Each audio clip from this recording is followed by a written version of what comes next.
Hello and welcome to Global Academy. Quick revision of all the topics of accounts assistant panchayat part 8 आज हम discuss करेंगे।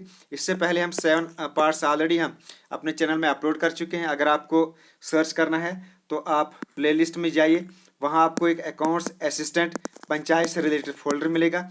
उसमें आपको accounts assistant panchayat से related सारे लेक्चर मिल जाएंगे और quick revision of all the topic से रिलेटेड भी जितने भी प्रीवियस 7 वीडियोज़ हैं वो भी आपको हम मिल जाएंगी। So let's begin with this 8th part. सबसे पहले शुरू करते हैं इंडियन पॉलिटी से। सो कॉन्स्टिट्यूएंट असेंबली जो फर्स्ट पार्लियामेंट था इंडिपेंडेंट इंडिया का, तो इसको प्रिजाइड किया था। It was presided by doctor Sachchidananda Sinha, ये इसके फर्स्ट प्रेसिडेंट थे and temporary chairman of assembly. और ये जो असेंबली थी it met on 9th December 1946। Then on 24th Jan 1950, 284 members of the Constituent Assembly signed the Indian Constitution at the Constitution Hall.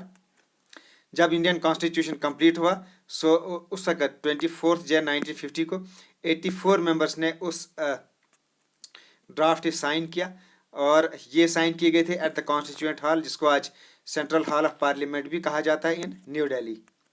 और ये जो कॉन्स्टिट्यूशन था it was passed by constituent assembly on 26 नवंबर 1949।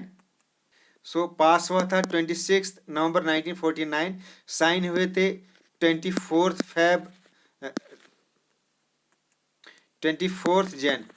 जनवरी 1950 को and it came into effect on 26 January 1950।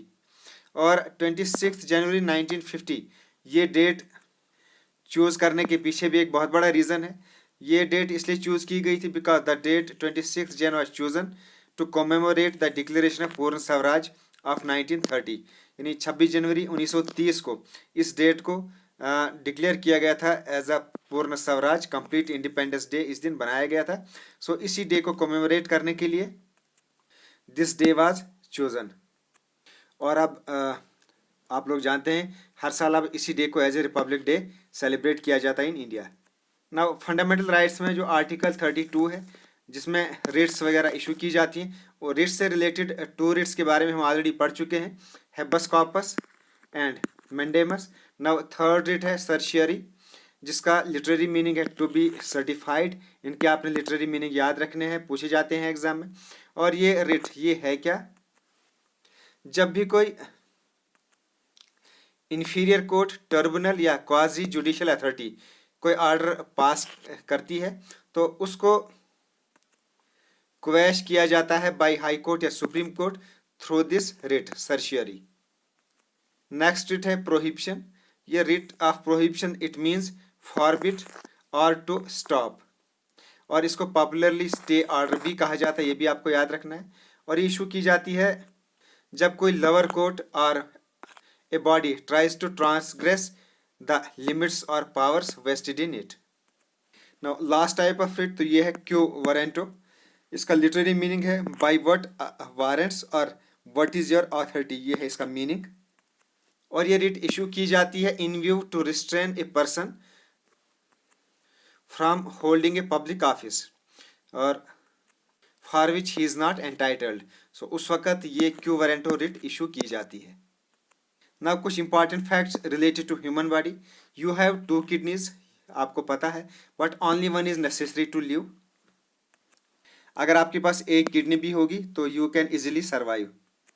आपको उसमें tension लेने की कोई ज़रूरत आपको इसमें कोई भी टेंशन लेने की ज़रूरत नहीं। Next, skin is the bodies largest organ. हमारी बॉडी का जो सबसे लार्जेस्ट ऑर्गन है वो है skin and can comprise 15% of persons total weight. Your skull is made up of 29 different bones. आपको जो स्कल है, खोपड़ी जिसको आप कहते हैं, उसमें 29 बोन्स होती हैं। आपकी पूरी बॉडी में there is only one part of the body जिसको कोई भी ब्लड सप्लाई नहीं होती है, that is the cornea of eye. It receives oxygen directly from the air. और women's heart beats faster than man. So जो women होता है उनका जो हार्ट है वो मैन के मुकाबले में ज़्यादा तेज़ी से धड़कता है। The total length of blood vessels in human body is about 1 lakh kilometre. आपके बॉडी में जो ब्लड वेसल्स हैं, सो उनकी जो लेंथ है वो है about 1 lakh kilometre, and human heart pumps 182 million litres of blood during the average life time. That means कि पूरी लाइफ टाइम में जो एवरेज पंप ब्लड होता है बाय द हार्ट वो होता है 182 million litres. Your mouth produces about 1 litre of saliva each day. So आपके मुंह में जो थोक होती है, तो आपका जो माउथ होता है it produces about 1 litre of saliva each day. लगभग 1 लीटर सैलिवा प्रोड्यूस होती है हर दिन। Now Jammu and Kashmir crop से रिलेटेड कुछ इंपॉर्टेंट फैक्ट्स। पहले राइस जो इम्पॉर्टेंट क्रॉप है जम्मू एंड कश्मीर की, ये रिक्वायर करती है हॉट एंड मॉइस्ट क्लाइमेट। ये एक खरीफ क्रॉप है और इसको बोया जाता है in March and April and harvested in autumn, इसीलिए इसको खरीफ क्रॉप कहा जाता है। इसमें सफिशेंट वाटर की ज़रूरत रहती है। It is grown mostly in the valley of Kashmir at 2100 metres above the sea level, और total area under cultivation in valley तो वो है 3,74,000 acres, having a yield of 25.5 quintal per एकड़। नेक्स्ट इंपॉर्टेंट क्रॉप है वीट। ये एक rabi crop है and its plant requires cool and somewhat moist climate in the beginning and warm and dry weather at the harvest time. इसमें जो average fall की ज़रूरत रहती है that's between 50 to 70 centimetre, and ये बोए जाते हैं इन अगस्त एंड हार्वेस्टेड इन मार्च अप्रैल, इसी को इसलिए इसको रबी क्रॉप कहा जाता है। And it's cultivated in entire outer plain of outer hills. So जो प्रोड्यूसिंग एरियाज हैं जम्मू एंड कश्मीर में वीट के वो हैं कठवा, रणबीर सिंहपुरा, सांबा एंड रियासी। कश्मीर में भी ग्रो किया जाता है इसको but as a grass. Total area under wheat cultivation in Jammu region है 31,000 एकड़, and in Kashmir 78,000 acres, and in Ladakh 7,000 acres. Next important crop है मेज। ये एक खरीफ क्रॉप है एंड इन J&K, और इसको ग्रो किया जाता है इन मानसून सीजन। ये इसको ज़रूरत होती है हॉट ड्राई क्लाइमेट की, और रेनफॉल की जो इसमें रिक्वायरमेंट रहती है that varies from 75 centimetre to 125 centimetre, और इसको बोया जाता है in May July and harvested in August November. It is cultivated in karewa lands in the valley of Kashmir on about 3,03,000 acres. Next crop tobacco. ये इसमें रिक्वायरमेंट रहती है वार्म एंड मॉइस्ट क्लाइमेट की and a rich soil containing lime. Frost की वजह से ये किल हो जाता है, ख़त्म हो जाता है, and it is largely grown in the valley of Kashmir. Then कुछ rape seeds, mustard, linseed, sesamum, toria, cotton seed, they are the chief varieties of oil seeds. और ये इनकी जो रिक्वायरमेंट रहती है हॉट एंड मॉइस्ट क्लाइमेट, और इनको grow किया जाता है all over the Kashmir province. But chief oil seed producing areas तो वो हैं अनंतनाग एंड श्रीनगर। 6,700 एकड़ in Kashmir region produces oil seeds. Now climate of Jammu and Kashmir. So ये लार्जली अफेक्टेड है या इन्फ्लुएंस्ड है by the mountains. Jammu and Kashmir का जो क्लाइमेट है ये इन्फ्लुएंस्ड है by the mountains surrounding the Jammu and Kashmir. यहाँ जो टेम्परेचर है it is greatly moderated by this mountains and water bodies. So यहाँ का जो अल्टीट्यूड है it varies in Jammu and Kashmir. जो 3 डिवीजन है, अब तो 2 ही डिवीजन है जम्मू एंड कश्मीर के। लद्दाख अब अलहदा हो चुकी है, यूनियन टेरिटरी बन गई है, बट यहाँ हमने तीनों डिवीजन की बात की है। सो यहाँ अलग अलग टेम्परेचर है। कश्मीर का जो टेम्परेचर है इट इज़ मॉडरेट क्लाइमेट, ये आपको याद रखना है। ये पूछा जाता है कश्मीर में किस टाइप का क्लाइमेट है। सो मॉडरेट क्लाइमेट। लद्दाख में होता है cold desert with extreme temperature, और जो जम्मू कश्मीर है ये एक सब ट्रॉपिकल रीजन है।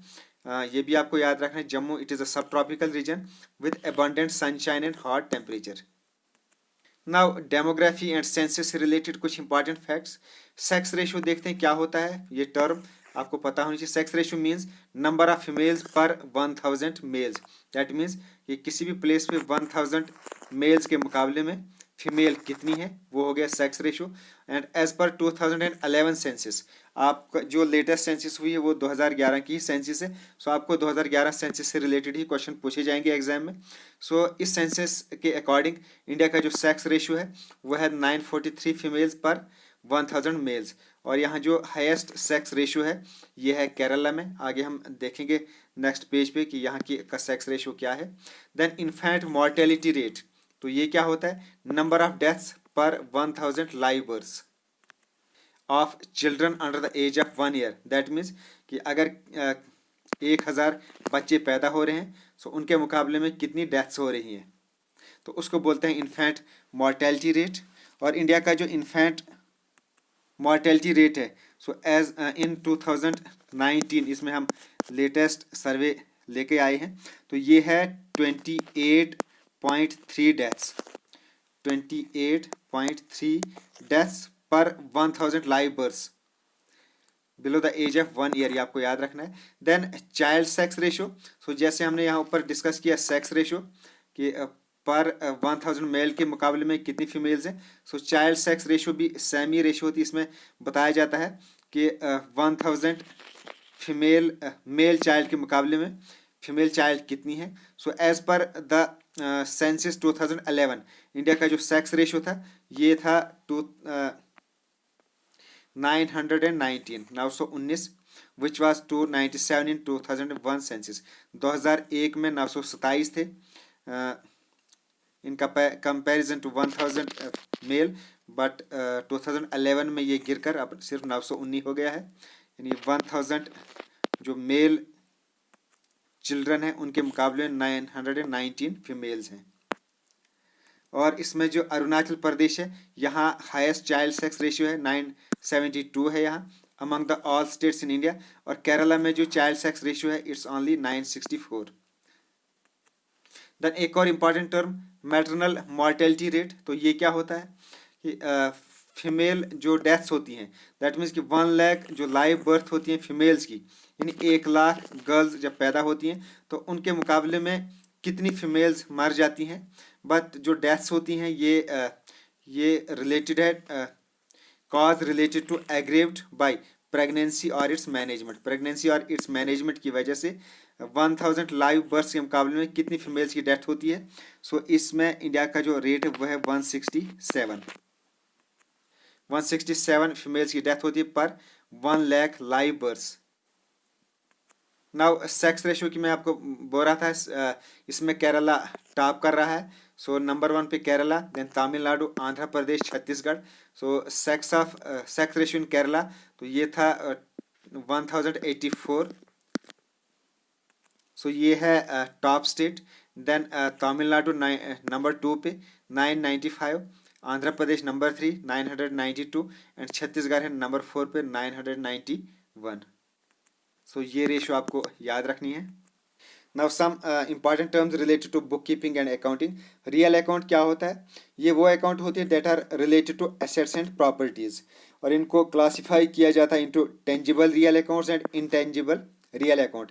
अब टेंजिबल रियल अकाउंट ये क्या होते हैं, टेंजिबल रियल अकाउंट वो accounts that are relating to tangible assets, जैसे बिल्डिंग हो गया, plant, machinery, cash, furniture etcetera, they are classified as tangible real accounts, and intangible real accounts are the accounts related to intangible assets, means such as goodwill, trademark, copyrights, franchise and patents.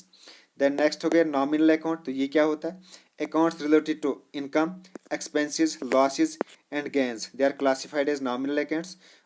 For example, wages account, rent account, interest account, salary account, bad debt accounts.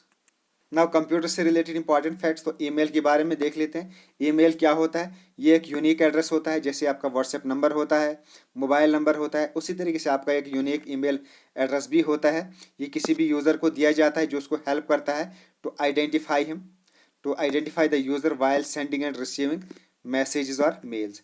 तो इसमें ये जो mail होती email होती है 2 चीज़ों का बना होता है, एक यूज़र नेम और दूसरा डोमेन नेम। यूज़र नेम क्या होता है, आपका जो आईडी होती है जिसमें आपका नाम वगैरह आता है, जैसे मैंने यहाँ लिखा है सलमान या सलमान 123, ये हो गया यूज़र नेम। एंड जो लास्ट पे आप gmail.com लिखते हैं ये हो गया डोमेन नेम, ये आपको याद रखना है, इसको कहते हैं domain name.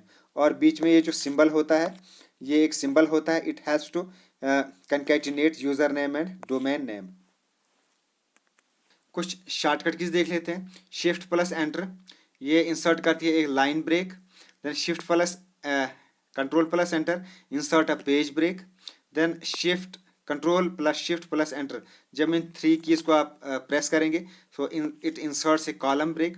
Then control plus hyphen, control plus hyphen key को जब प्रेस करेंगे it inserts an optional hyphen. Then alt plus control plus C, जब इन 3 कीज को प्रेस करेंगे तो it inserts a copyright symbol, इस टाइप का होता है। Then alt plus control plus are, it inserts a registered trademark symbol. Then alt plus control plus T, it inserts a trademark symbol. एक हो गया ट्रेडमार्क सिंबल, दूसरा हो गया रजिस्टर्ड ट्रेडमार्क सिंबल, ये दोनों आपको डिफरेंस देख लेना है। Then alt plus control plus hyphen, it inserts en em dash. Then control shift plus hyphen inserts a non breaking hyphen. So it's end of this video, बहुत जल्दी हम इसका पार्ट 9 लेके आएंगे। Okay, thanks and as always best of luck and God bless you all.